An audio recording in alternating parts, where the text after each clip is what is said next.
Greetings, my dear friends. If today's joke gave you a chuckle, don't forget to subscribe. It's free, and it'll make us even closer as friends. A kid asks his dad, "What's a man?" The dad replies, "A man is someone who is responsible and takes care of his family." The kid thinks for a second and says, "I hope one day I can be a man just like Mom."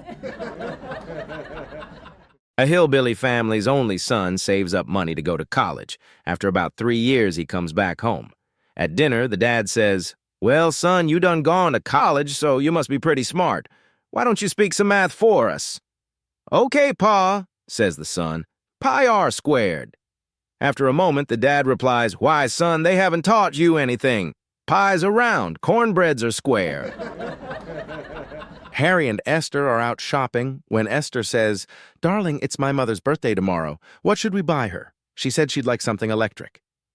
Harry thinks for a moment and replies, "How about a chair?"